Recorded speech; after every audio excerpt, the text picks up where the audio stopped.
Greetings, everybody. This is Dhanpal-Donna Quesada. I will also answer to Professor Quesada, and I have wanted to do this presentation for a long time, as both yoga and tarot are subjects that are dear to my heart.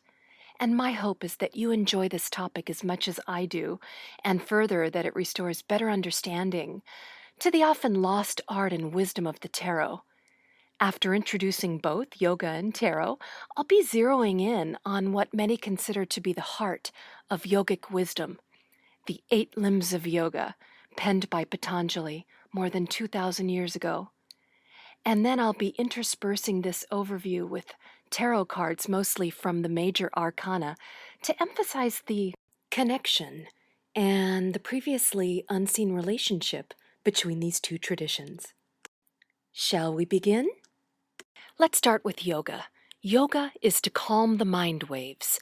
At its very heart, that's its point and purpose, not to be enslaved by the mind, to instead relate to the stillness that lies underneath all the tumult and all the noise, all the thinking. The point is to cultivate inner balance, to realize that all is that we are that. Yoga is a method, or better, a technology, to shake away the false identity, to kill the ego and the sense of duality that we live in. It's to achieve divine realization, to awaken the sacred power of creation within. It's a method of connection. That's what yoga means, to connect.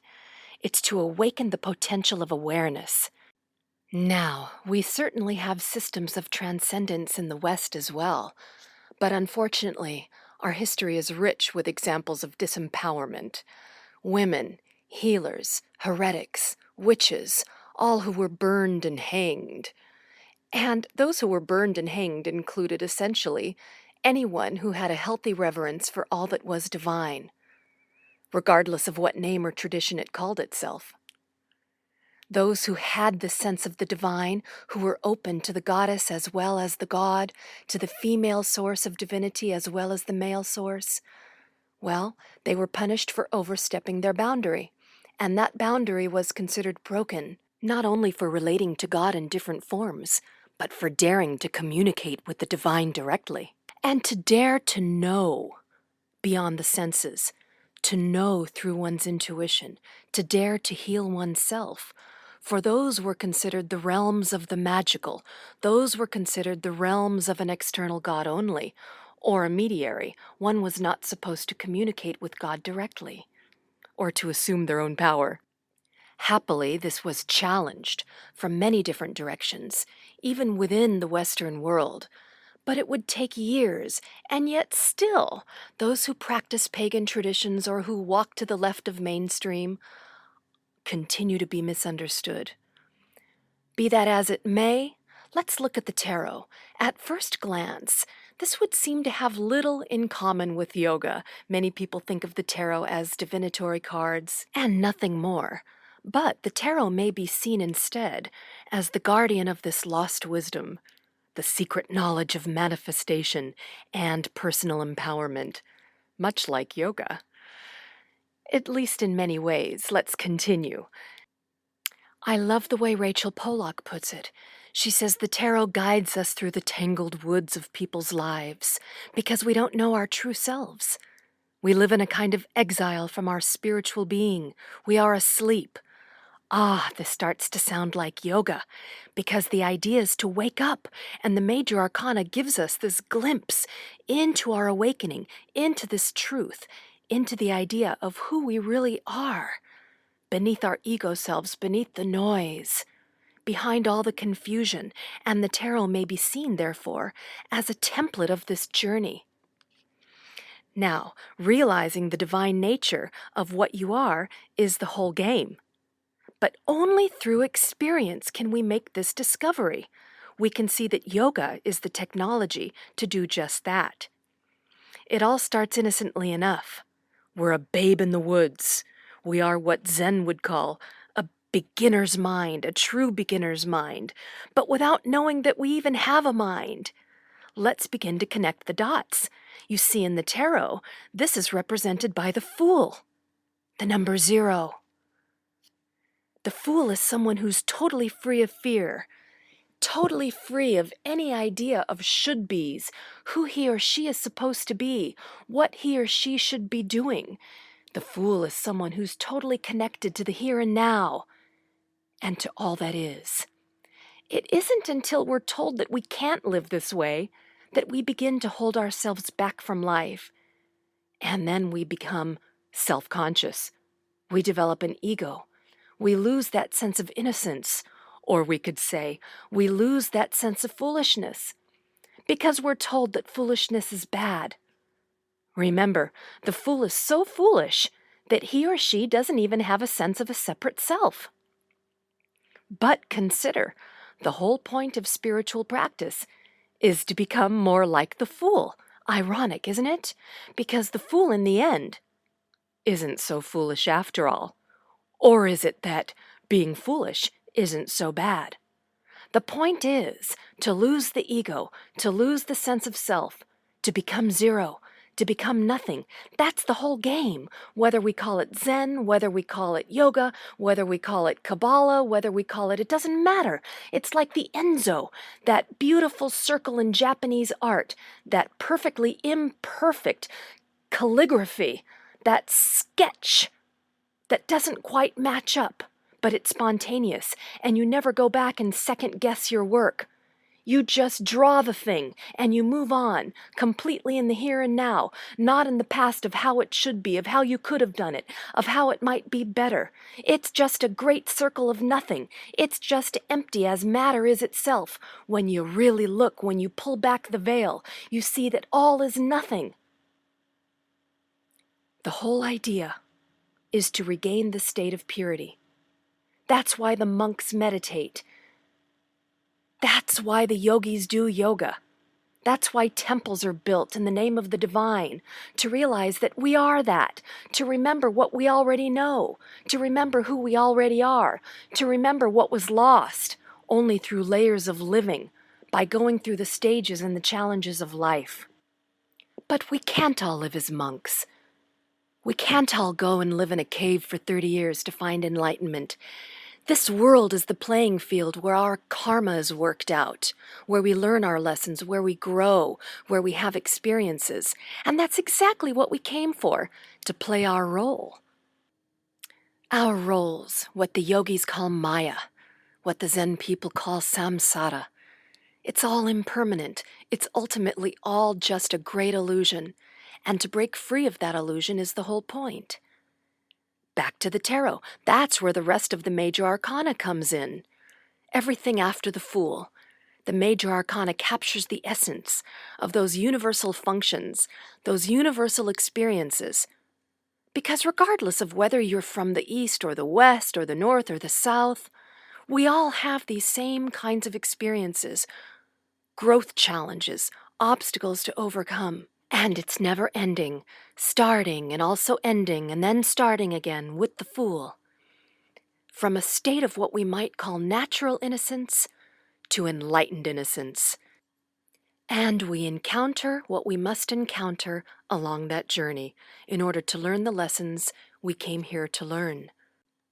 Now, to zero in on the parallels between yoga and tarot, we'll go a little bit deeper by highlighting the 8 limbs of yoga, where we encounter ourselves and the characters we have chosen to meet along this ride.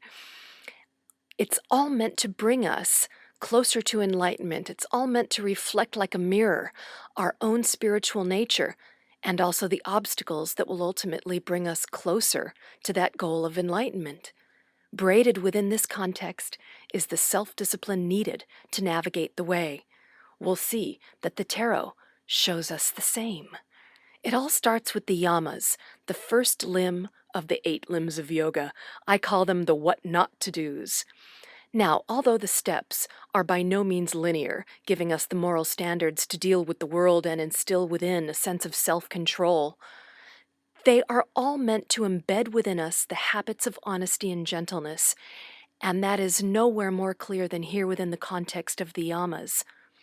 Because you see, what is not yet cultivated naturally within must be chiseled from without. That's the yamas, those kinds of external standards, the what not to do's, inclusive of things like don't lie, don't steal, don't be violent in your behavior, thus impressing on us a new form, new shoes to walk in, so that we have the experience of acting as if, which impresses on our mind-body this new way of living. We meet with concepts like treating others kindly and being respectful and moderate in our behavior. Well, here in the tarot, we might consider cards like Justice, with its emphasis on doing what's right, making good decisions, doing what needs to be done, looking out for our karma to clean it up so that we can move on along our journey. It's the beginning of our journey here in the Yamas, and here is also where we meet our first teachers. Well, the tarot, a tool for personal development, an outline of a path for spiritual growth, gives us our first teachers. Consider the Emperor, likened to the first father figure in our lives, the one who creates order out of chaos, the one that represents structure, the one that makes sure rules are being followed. It's the archetypal father figure. Or the Empress, the softer, more nurturing equivalent of that female archetype, one of the earliest teachers in our lives. In yoga, this would be our guru, one that takes us from the darkness to the light, one who has traveled the path before and so can show us where the potholes are. Now, eventually, we don't need a middleman because we are all just energy conduits for that divine flow of consciousness. But first, we need someone who's already traversed the difficulties and can point us out of trouble. Well, now we move on to the second limb, the niyamas, what I like to call the what-to-dos. The positive commands, things that are good to do when you're on a spiritual path. They are the spiritual observances, the nudge to practice, the nudge to do our sadhana. But not only to physically do the practice, to physically get yourself to your meditation cushion, but to cultivate the spiritual manners that are consistent with a disciplined practice. Who are you as a spiritual person? What does that look like? And that includes the subtleties of surrendering the spirit to a higher power and preparing to master the hindrances of the ego self. It's like a passage from the Sikh scriptures that I remember well. If you surrender, then your path will be clear. This is where we get deeper into the recognition for ourselves through experience that all is Maya, all is illusion, that in reality all is whole and we are part of that wholeness, and it's just our ego that wants to hang on to that sense of power through separation. But that's what perpetuates karma. And if yoga is the technology that entrains us to transmute obstacles into opportunity, then this is surely the ultimate obstacle to realize the truth of separation.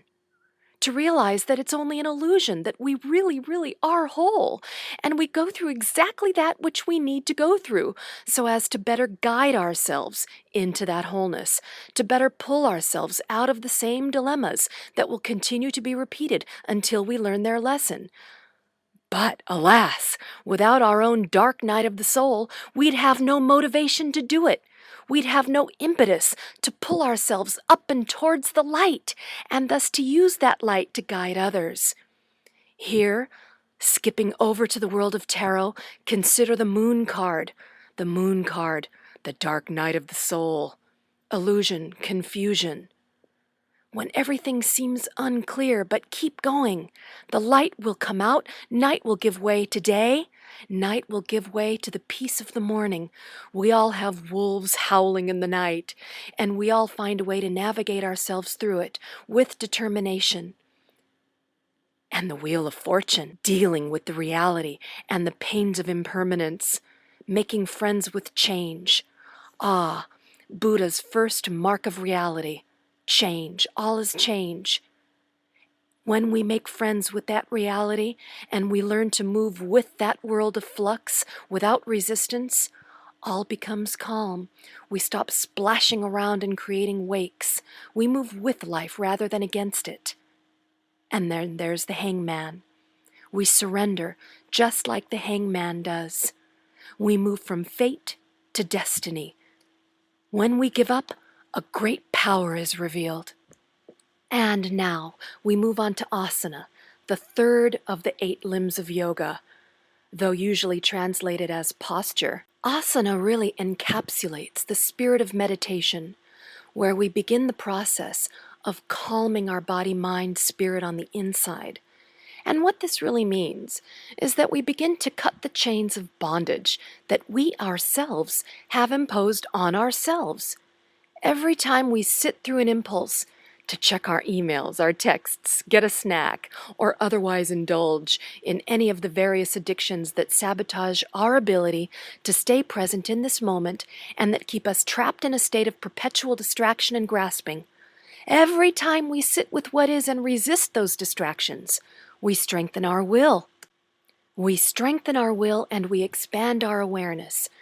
Every time we become calm on the inside and we turn to that inner source of strength rather than letting the distractions grab us by the nose, yank us by the chains. Every time we turn to that stillness within, we become less myopic and attached. We begin to expand instead into more of what this moment delivers. Hearing more, seeing more, sensing more, feeling more. Now, again, moving into the world of tarot, consider the Devil card. Although to many this card seems scary, it so wonderfully pictures this idea of spiritual ignorance, the separation from wholeness. And the whole point is to overcome that separation. Look at the chains. The couple is tied up in chains. This symbolizes our bondage to the material world, caught up in the darkness, longing for the divine but losing contact with how to get there, how to find our way home, experiencing the darkness of this limitation, this inability to see, and being totally overcome by temptation. Now, on the other hand, we have the Hermit card. This is the card of retreat. Sometimes we need to pull away for just a little while to reawaken and realize that brilliant light that shines forth from within, to wake it up, to shine it forth to others, to help others along their way, maybe even to become the teacher yourself. The Hermit represents that longing for truth, that longing to turn to what's real, and to separate oneself, first physically, from the material attachments that drain us and that hold us hostage, keeping us in the dark. The Hermit is the light. It's the teacher. It's the spiritual experience. Also here, consider the Strength card. It's the chance to go within and develop our heart strength, to stop turning to the physical brute strength that hasn't worked, and to instead learn how to tap into that deeper source of strength that lies within, to wake it up and to respond with calmness. Sometimes that means doing nothing at all. It means using a deeper kind of power that only comes from getting still. That's asana, the chance to get still, body, mind, and spirit. Now we move on to the 4th limb, pranayama or pranayama, generally translated as breath control. The idea is that there is a connection between the breath, the mind, and spirit. It's also true that when we learn to work with our breath, we bring calmness to our whole system. We're able to balance ourselves in the middle of crisis. We're able to harness our potential in the middle of crisis, transmute our emotional tumult into great strength. And as implied by the literal translation of pranayama, life force extension, the yogis believe that it not only rejuvenates the body, but actually extends life itself. You can practice pranayama as an isolated technique by simply learning how to work with your breath to affect the nervous system, or integrate it into whatever your daily practice is. Consider here the Temperance card in the world of tarot, bringing physiological balance and alchemy by balancing. We're balancing our nervous system to recalibrate our own inner alchemy, in other words. We're breathing our way into our own angelic selves. We're practicing ahimsa, or nonviolence, through working with our breath, calming ourselves by using the tools that we had within all along. We don't have to go buy tools. We had it within. We breathe rather than act out defensively or reactively. Rather than losing our temper, we practice temperance. Temperance, in short, is all about balance, working with opposites and finding the balance amidst it all. And these first 4 stages of Patanjali's Ashtanga Yoga concentrate on refining our personalities, gaining mastery over the body, and developing an energetic awareness of ourselves, all of which prepare us for the second half of this journey, which deal with the senses, the mind, and attaining a higher state of consciousness. We now move to the second half of the 8 limbs. Limb number 5 is pratyahara. What it really means is withdrawal or sensory transcendence, rising above distractions, all that our senses pick up from the world. It can be so titillating and so distracting to go follow every impulse, to go chasing after every sound, every vision, but it's during this stage that we make the conscious effort to draw our awareness away from all of that, away from the external world and all outside stimuli. In this place, we become keenly aware of, yet cultivating a detachment from, our senses. It's here, at this stage of our practice, that we begin to direct our attention internally. We're going inward. The practice of pratyahara provides us with an opportunity to step back and to look at ourselves. And this withdrawal allows us to objectively observe our cravings, to become the witness, to step into the position of watching. It includes mindfulness practice because we're allowing everything to just pass us by without needing to chase after it.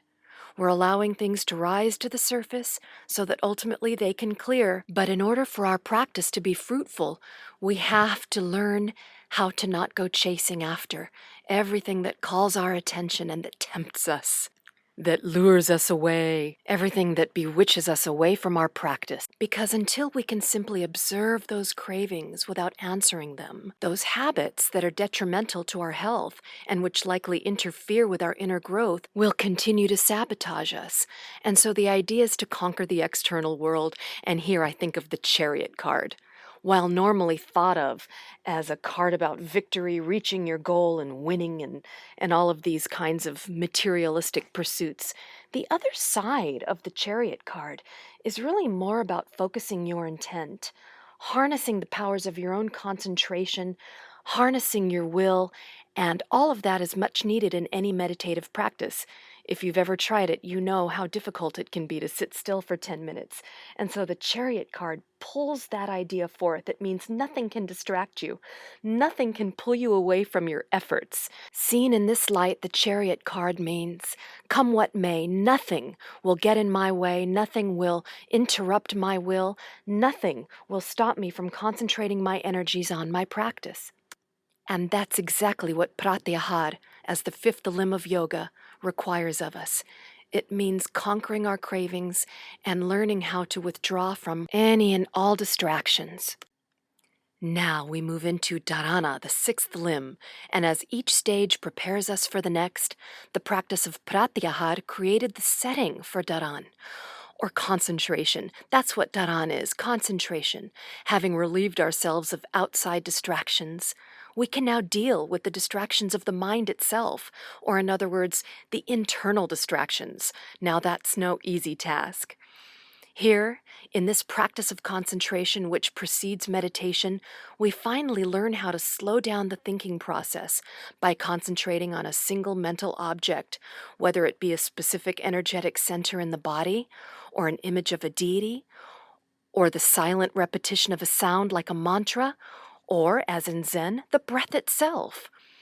Or a koan, we of course have already begun to develop our powers of concentration in the previous 3 stages of posture, breath control, and withdrawal of the senses.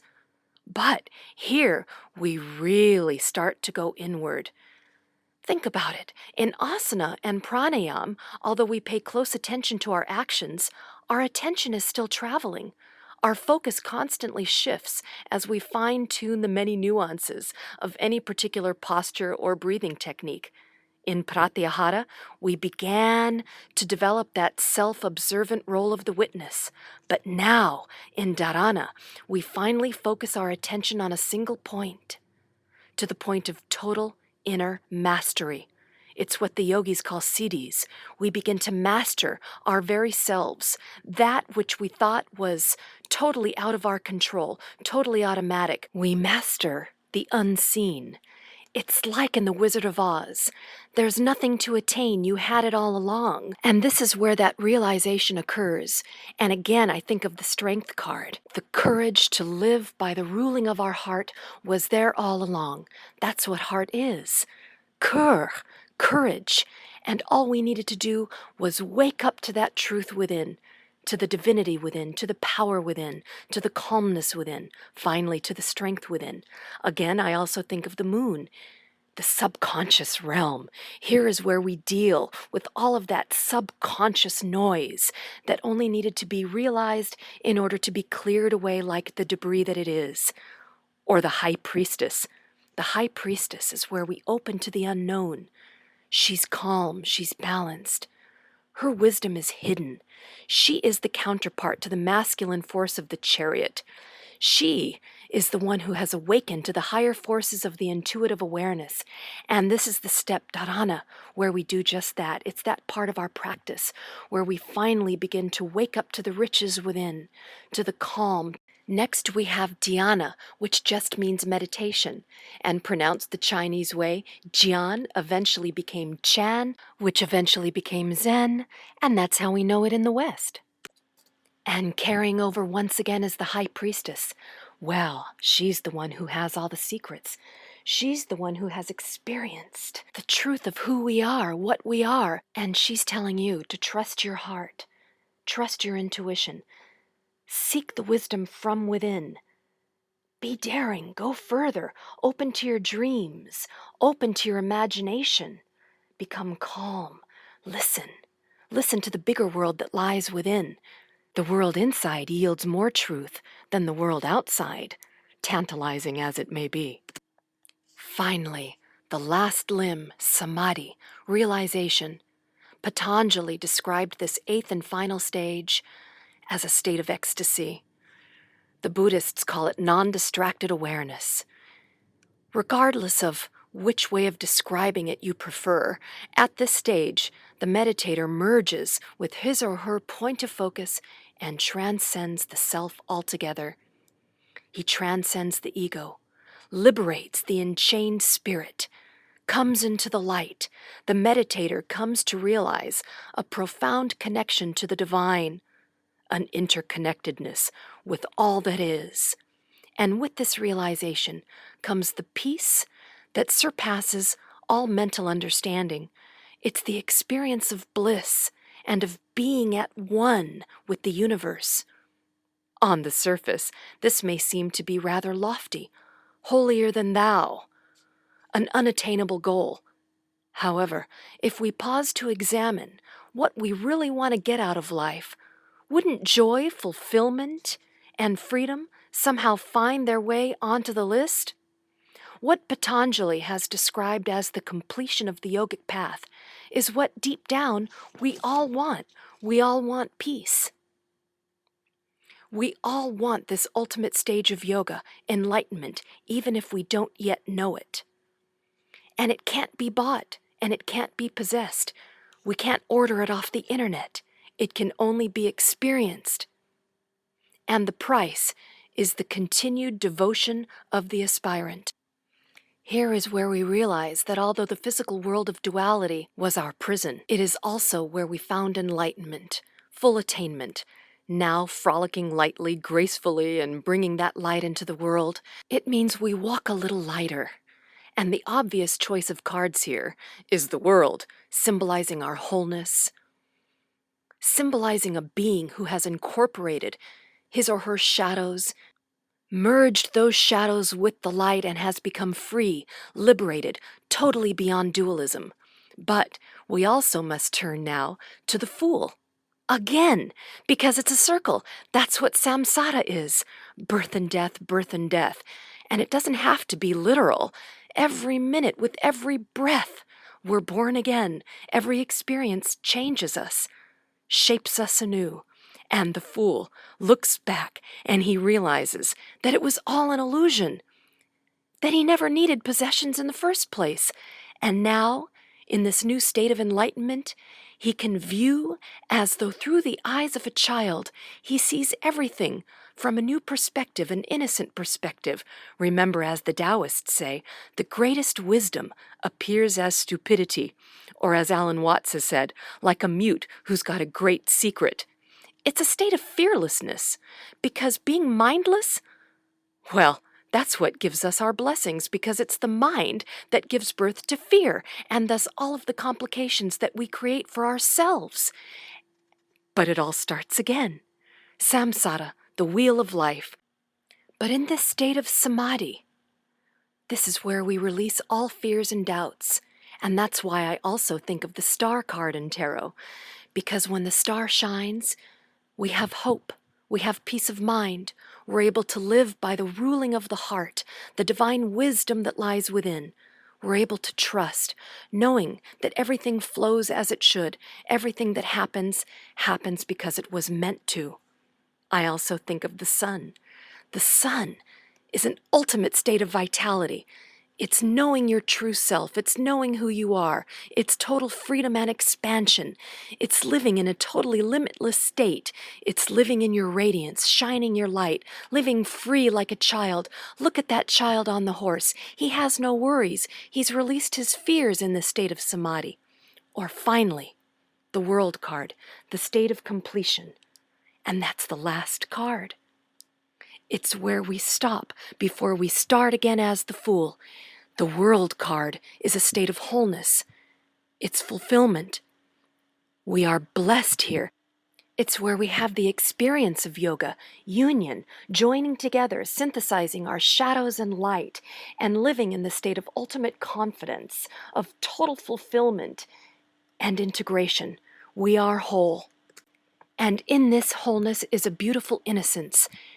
And that's the fool. That's the beginner's mind in Zen.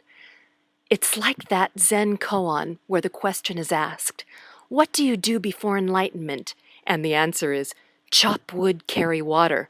And then the question is asked again, well, what do you do after enlightenment? And the answer is, of course, chop wood, carry water.